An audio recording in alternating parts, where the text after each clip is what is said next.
Welcome to the Academy of General Dentistry Podcast Series featuring Dr. George Schmidt. Each episode features experts in the field of dentistry who share insights and inspiration to help you succeed. Let's get started.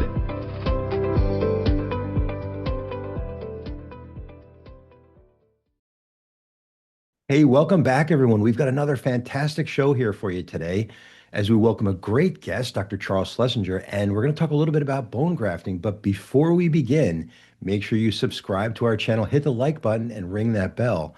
That way, you'll be among the first to be notified of all things AGD. So as I said, my guest today is Dr. Charles Schlesinger. Chuck, how are you? I'm doing great. Doing great. Thanks for having me on. Really great to have you on the program today, and looking forward to a great conversation and a really important conversation for that matter. But before we start, let me tell the folks a little bit about you. So Dr. Charles Schlesinger is currently VP of Clinical Development at Impladent Limited, an internationally recognized dental implant practitioner and educator. He graduated with honors from the Ohio State University College of Dentistry and completed a GPR at the Veterans Affairs Medical Center in San Diego, later serving as chief resident at the VA Medical Center in West Los Angeles, where he received extensive training in oral surgery, implantology, and advanced restorative care. Dr. Schlesinger maintained a thriving implant and restorative practice in San Diego before moving to Albuquerque to lead education and clinical affairs for a dental implant manufacturer, eventually serving as COO. He later returned to private practice, founded his CD Schlesinger Group LLC, and became COO of Comfortable Dentistry for You while continuing patient care. He's a fellow of the FICOI and has lectured internationally for over 20 years. You're a busy guy, Chuck. I try to be. Sometimes too busy. You got a lot going on there. So I think this is a really important conversation. Implants are close to my heart. I'm the implant director at Nova Southeastern in Florida, and I think grafting is a really important discussion. So let's open with that. Why grafting? Why is that so important, at least from our perspective, in an extraction socket or something like that? Well, it's a great question. I think that the grafting is extremely important in order to give us the best possible outcome when we move to whatever the secondary or definitive restorative treatment may be. And that could be either conventional prosthetics like a fixed bridge, or what seems to be or is the standard of care, which is the placement of a dental implant.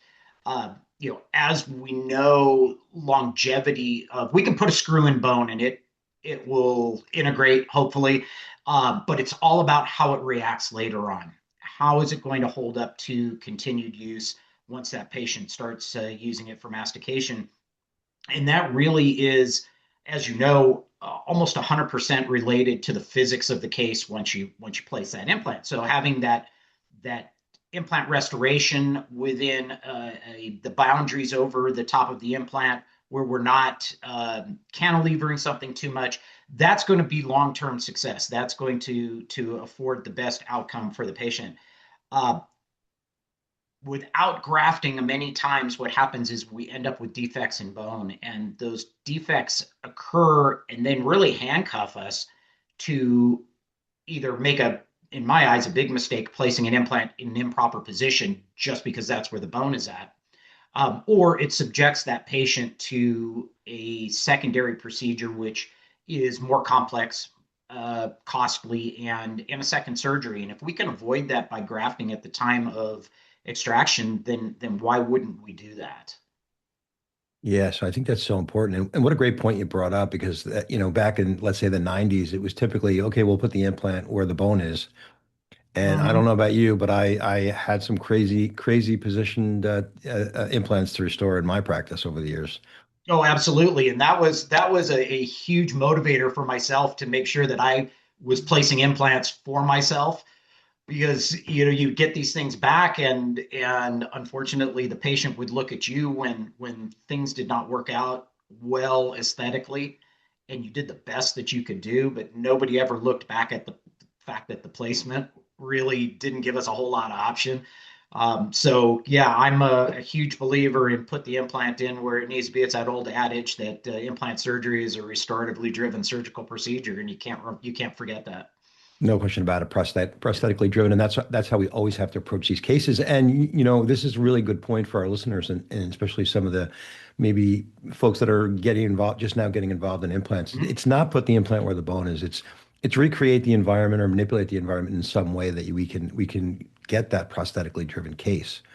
Exactly. I think that's so important. So, there's before we go on to, types of grafts and stuff like that. So are you grafting every socket, or is there a case where you might say, well, I'm not going to do that? I'm grafting every socket as long as the patient consents for it, and that's really what it comes down to when I'm treatment planning or a patient comes in and the ultimate treatment plan is to lose that tooth. My conversation with them chairside first is that the tooth needs to come out. This is the reason why, and then here is what we're going to do in order to uh, allow us to have some options down the line. If it's a situation where I can place an immediate implant, great. We can kill two birds with one stone. But many times a patient, due to financial reasons or whatever it might be, decides that they want to delay or figure out what they want to do, or may go a different direction with their final prosthesis. We're always explaining to them what the pros and the cons are of not doing a very straightforward, easy treatment at the time of extraction, and how it can really set themselves up for a much better outcome down the line. Yeah, no question. And I want to talk a little bit about that later before we finish Mhm. up here, how to have that conversation. We'll circle back to that. But Sure. so a lot of different types of graft on the market, as most folks know, and some don't. So why don't we talk a little bit about the different kinds of grafts available out there on the market today? Sure. That you've got basically, you've got four different categories that we can use as graft materials, and number one is autogenous bone. Obviously, Mhm. is always available, but for a socket preservation, that's not really a viable source in my eyes, uh, due to second site morbidity, having to harvest it from someplace, bringing it into a socket. It's really not the best treatment for that particular type of situation. And then we've got xenograft materials, which have traditionally been used for years and years. That's what I started on in my residency programs. We were using bovine bone, and it was touted as the greatest material that known to man at the time, and we used it, and it works. It has a long history, but there's some issues with it, and I kind of moved away from it in my own practice very early on, and part of it was just the amount of time that it takes for those type of materials to turn over. Mhm. Within those xenografts, nowadays we also have porcine-based products which are on the market. Really started um, as soft tissue or membranes, but now we're seeing more of the particulate that's coming into play. And then we've got allografts, obviously, which are out there, and the many forms of it that are available to us, and they work well and they're predictable. Um, but they're usually particulates or some sort of particulate putty combination. And then we've got the really vast, large category of alloplastic products, which are the either derived from nature or man-made, and that really is the part of, or at least the one subsegment of hard tissue grafting materials that's growing the fastest. We're seeing those products really coming onto the market strong, and I think it's a great alternative to avoid some of the issues that you might have with some of these other materials, whether they be objection by the patient for it being from a particular animal, or sometimes you have objections that are due to the fact that it's cadaveric in origin. So those are really the four major ones that you can draw from. And in my own practice, like I said, I started out with xenografts or bovine bone for many years, moved away from that into alloplastic material, or excuse me, allograft materials, and then made the conversion to mainly alloplastic material later on in my clinical time. Yeah, I've used a variety of the different products. I've used them singly and in combination. Some of them, I've Mm-hmm. used together in combination, maybe a bovine and cortical cancellous or something like that. And of course, it's very difficult for a lot of practitioners to harvest bone and then transplant it if you would. So a lot of our, general dentists and things like that, they're not necessarily going to go there. So there's so many other great options. And then one of the options is a product that I want you to talk a little bit to us about, and that would be OsteoGen, right? So that's your main product. Right. Sort of give me the overview of that, and we'll talk a little bit more in depth about how that might work. Well, the OsteoGen is the OsteoGen crystals are an alloplastic product. It is a calcium phosphate based product, basically low temperature created, highly porous crystals, which are depending upon the product form that you're using, whether you're using crystals by themselves or in the composite graft form, which is mixed with bovine collagen. What these products do is they provide an optimal environment for new bone growth. It really is something that we are trying to do to try to harness the ability of the patient's own body to regenerate itself in a very complete way. We're looking for regeneration rather than repair.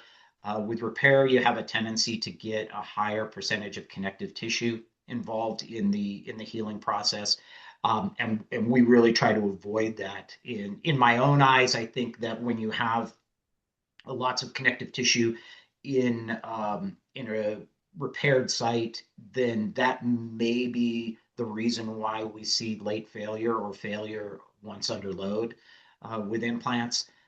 So we have this product, and we have a couple different options. Like I said, it's the crystals by themselves, and like I said, they're a calcium phosphate base, and they break down. They release lots of ions that we need into the site.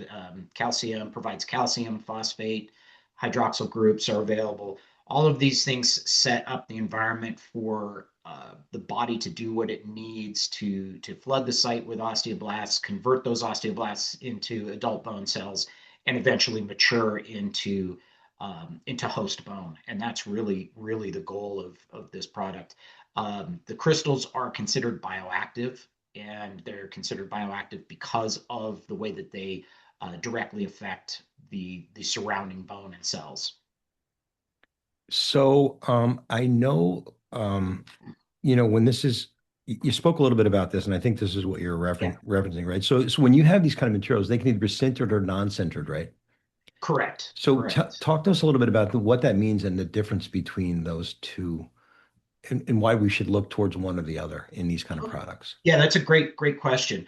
A lot of people, I didn't know initially really what it was. It's not something that's talked about a lot, or at least historically has not been spoken about much. Um, Sintering is subjecting the product to a high heat during manufacturing or processing. And what happens is it changes the particle or the substance. If you think about most bone grafting materials, whether they be a xenograft, an allograft, or even some of the alloplastic materials, they're hydroxyapatite in nature. Okay, and we take this hydroxyapatite and we subject it to high heat by sintering it. And what essentially happens is it makes these particles more dense, creates a ceramic out of these. And these ceramics are really hard for the body to break down, and they can cause some issues. And a very simplistic way of looking at this is, you look at something like pottery, right? You go to paint your own ceramics, and you get that nice little vase that you're going to paint up, and it's kind of white and chalky, and that's an unsintered material. And then what happens is you create your artwork on it, and then you leave it for a couple of weeks, and you come back and pick it up, and now it's a hard piece of material. It's a ceramic structure, and that's due to the fact that it goes into a kiln and essentially is sintered. One of the problems with sintering is, like I said, it makes these particles very, very dense and more like a ceramic. And the body really has a tough time breaking those down sometimes. And the result can be encapsulation of these graft materials rather than complete breakdown. And that's why sometimes when we go into sites 6 months, 8 months, a year, sometimes even longer after that, we can go into these sites and still really just see the graft material that has not been turned over, and it's basically encapsulated by connective tissue.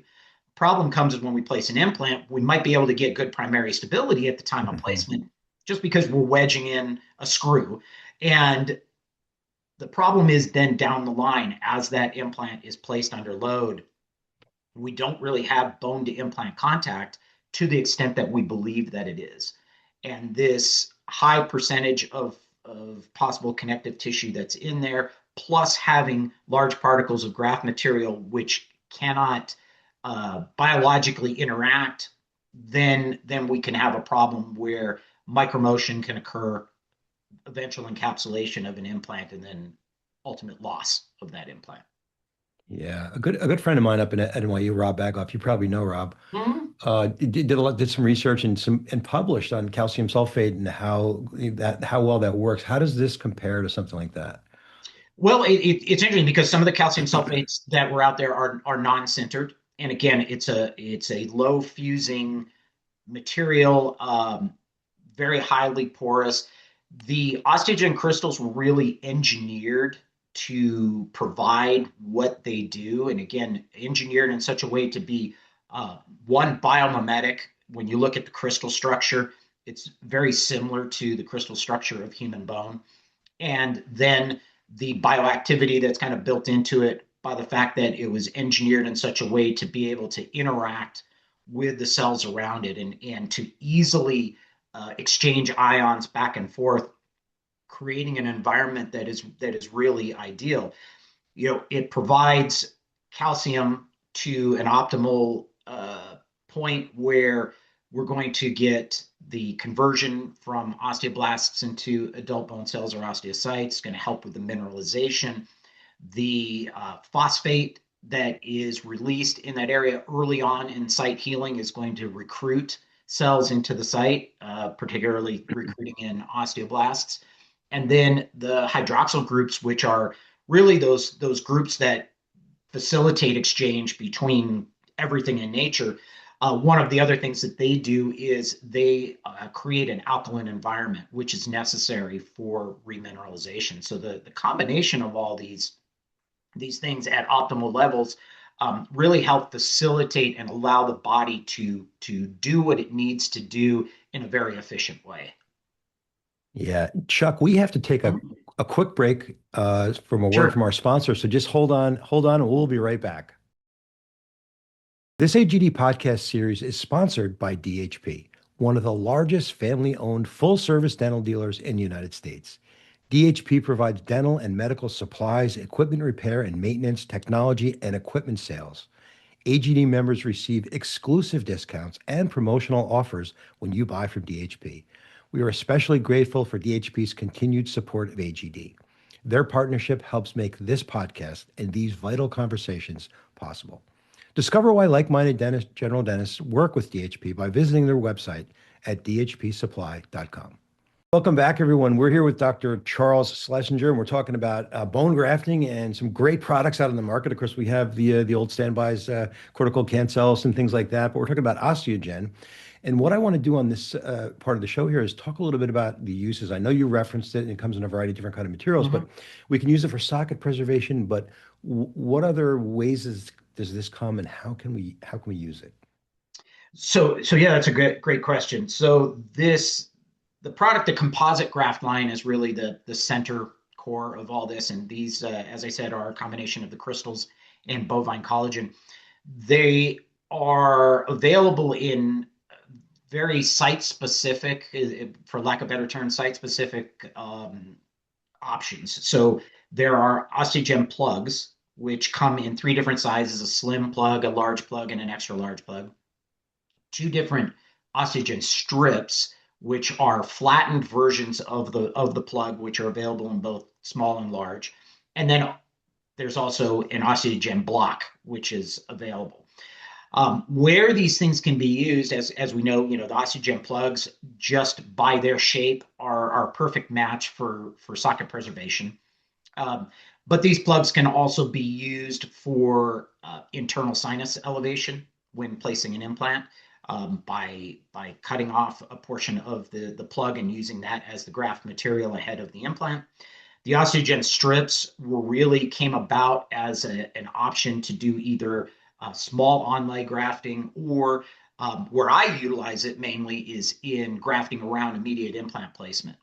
When doing an extraction and placing a dental implant, we've got a round peg in a non-round hole, and so we have a lot of gaps in between the implant body and the alveolus, and so these strips are placed into the site prior to implant placement, and then as the implant is driven home, basically, it will allow this strip material with the graft to conform to the inside of the socket 360 degrees around it, filling all the gaps, and then creating a matrix for our bone growth. And then you can also use either one of these products in the sinus for lateral lifts. They work very well. And then the block is very good for lateral lifts just due to its size. It has a little different formulation, with a little bit higher percentage of OsteoGen crystals in it. And that works very well within the sinus, and it also works well for larger defects. There are a lot of practitioners who are combining these products also with PRF or other blood products and using them as a carrier. Really, when we look at it that way, it's really supercharging the innate ability of these products. So that's a good segue into my first question about that. So when we use these kind of products, I mean, is there any specific care prior to using it? In other words, obviously it comes sterile, you open the pack, but does it have to be re-wet before you use it? Do we have to use saline or anything like that? Or is it just basically straight away out and in? So basically straight away out and in for at least with the plugs when doing alveolar ridge preservation. In all of these grafting scenarios, just like with any other material that's out there, it's going to be extremely important to create an environment that's going to have blood from the patient for new revascularization. And so what we're going to do is in an extraction site, for example, we're going to atraumatically extract the tooth as best we can, go back in, clean the site out, and then create bleeding points. These bleeding points are going to be very important for it. We deliver the plug dry in that case, allowing the blood to soak into it, creating a malleable product that will condense well into the site. With immediate placement, I like to rehydrate the strip first. So what I'll do is either rehydrate with sterile saline, or we'll draw blood from the patient just from the socket. We're not doing an intravenous draw or anything. We're just allowing the socket to fill with blood, removing it with a monoject syringe, and then rehydrating the plug or the strip with that. By making it malleable like that and softer, it has a tendency to want to work better when we place that implant in and to move around and fill in those gaps. When using it for vertical sinus lifts, I'm putting them in dry. For lateral lifts and some onlay grafting, what we're doing is we are rehydrating them first, just to make them conform a little bit better initially. If you have a good bleeding sites and you've decorticated, then there should be enough natural blood coming out that even if you do place them in dry, they're going to soak up that blood relatively quickly and become just as malleable. So by definition, we like to, like I said, for alveolar ridge preservation, we like to place them in dry. Just for handling purposes, it really is the best way to do that. So, this is a particulate impregnated in collagen, right? Yes. So are you using a membrane with these? For instance, socket preservation membrane, no membrane? So for most socket preservations where we have intact walls, 360 degrees around, there really is no need to have an additional membrane. That's for a number of different reasons. Number one, obviously the particulate is bound up in the collagen matrix, so it's not migrating. The other unique thing is when the plug is compressed down into the site, what happens is that matrix of collagen and OsteoGen crystals creates an interlocking barrier. And it's been shown through research that was done a number of years ago by Ritchie that this combination will allow fibroblasts to creep across it rapidly, but not be able to dive down and penetrate it. So on a situation, like I said, where we've got intact walls, no problem at all. We can pack this in, contain the plug with a figure eight suture, and the soft tissue will creep across it without a problem. If I have a wall that's missing, I have a vertical dehiscence, something like that, then I will usually go in, graft with the plug, and then I will use a resorbable collagen membrane at that point in order to more of a belt and suspenders approach to assure that I'm going to grow back where that defect is at. When that happens, I do try to get as close to a primary closure as I can, just to protect that collagen membrane. As we know, collagen membranes left to the oral environment have a tendency to break down pretty quickly. So I will use them in those situations. Obviously, grafting for width or height or anything like that, then a membrane is used. But for straightforward socket preservation, it really makes for a simple procedure where we can extract, place the plug, suture it in place, and call it a day.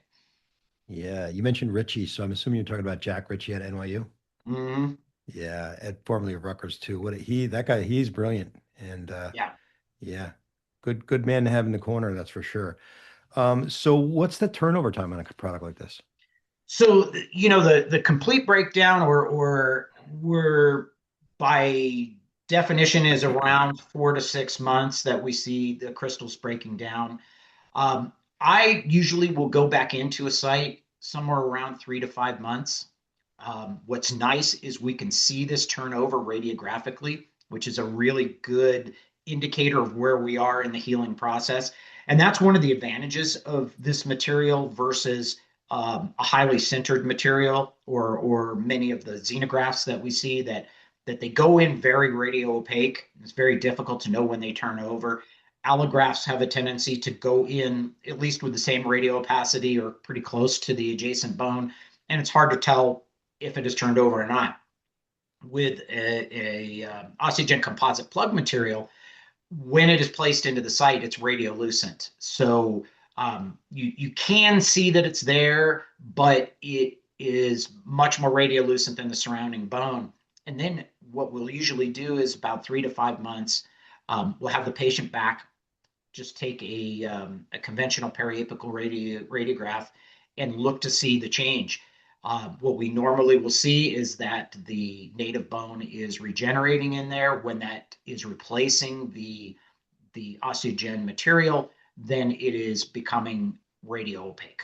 And when that radio opacity goes up and it's equal to or very close to the native bone on either side of the socket, we know with a pretty high degree of accuracy that we have healing.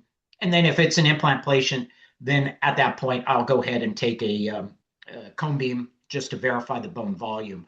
But we usually say that you can get back in about 3 to 5 months. That's really going to be determined by size of the defect, health of the patient.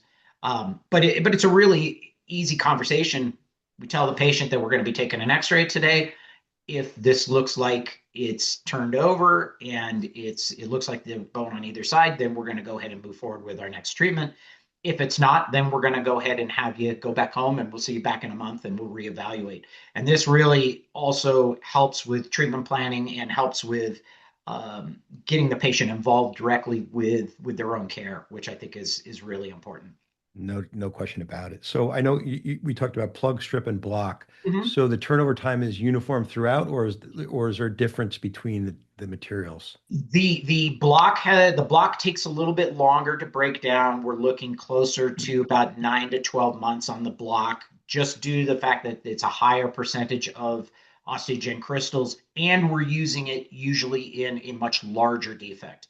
So the larger defect that you have, if we compare, let's say, a single-rooted anterior tooth versus a large 3-rooted molar, we're even with the plugs the large 3-rooted molar, we're probably going to be hanging out there closer to that 5-month mark, where a smaller defect that is going to turn over faster, we're definitely going to see bone regeneration within about 3 months.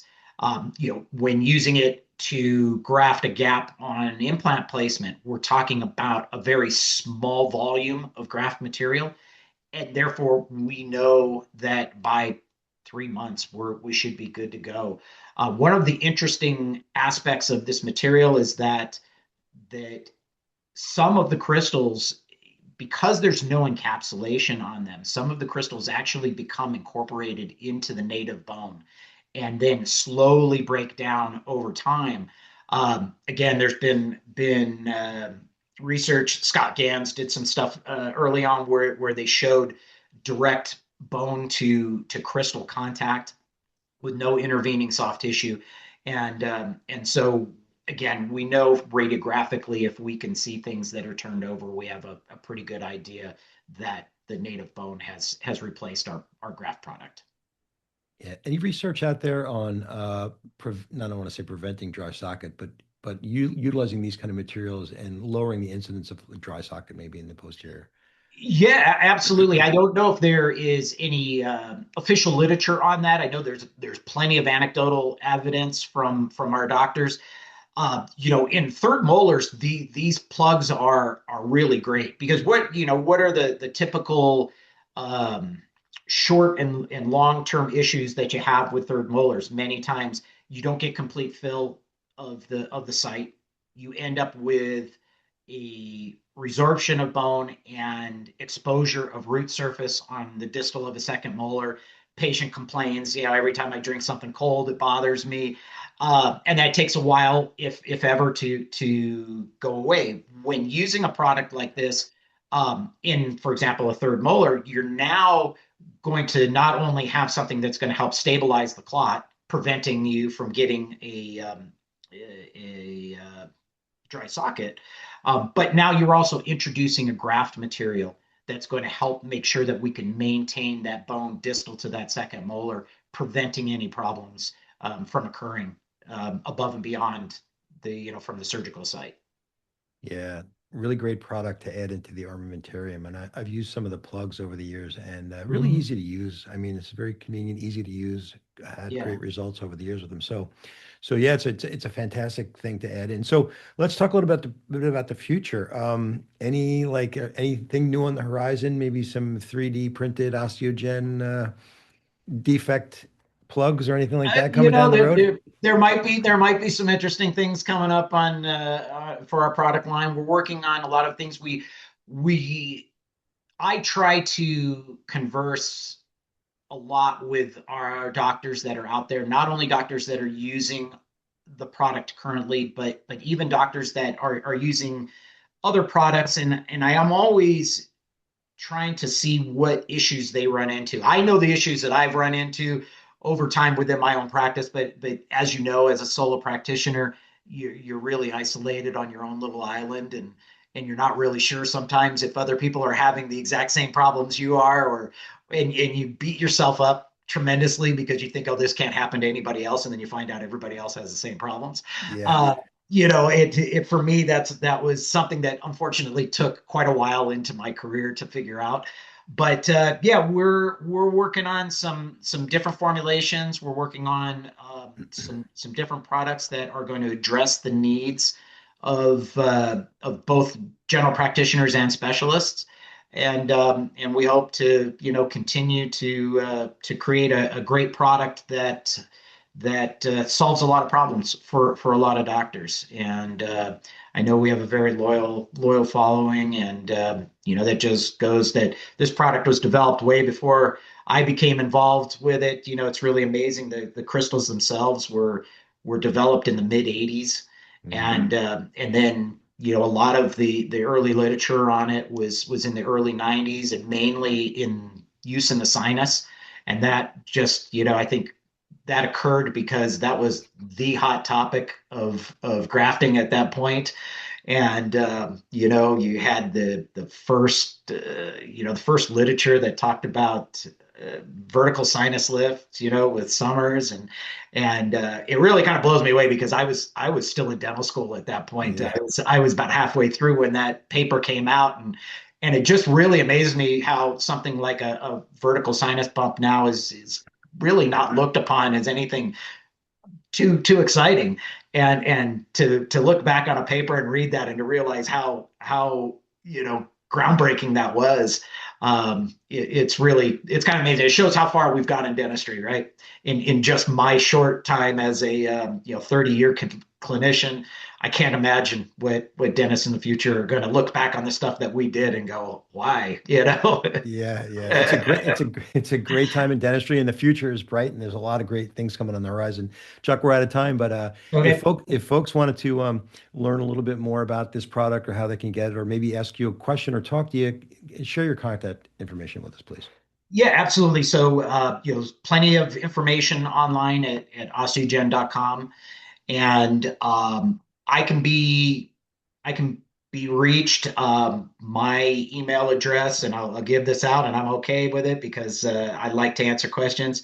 You can reach out to me at C Schlesinger, so CSCHLESINGER at solmedics.com, and be more than happy to answer any questions. But the website is incredible with providing not only information on the current products, but also in the education center, there are plenty of videos and plenty of links to all the research that's been done over the years.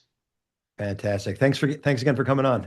Great. Thank you so much for the opportunity. I really appreciate it and look forward to the next time. Absolutely. And thank you so much to our producer, Kristen Gover, as well. If you like what you heard, please like and subscribe to our channel. You can always find us on Spotify, the AGD app, SoundCloud, Apple Podcasts, and on YouTube under @General Dentistry. If you have any questions, concerns, or comments, please contact us at news@agd.org. Thanks again, and we'll see you next time.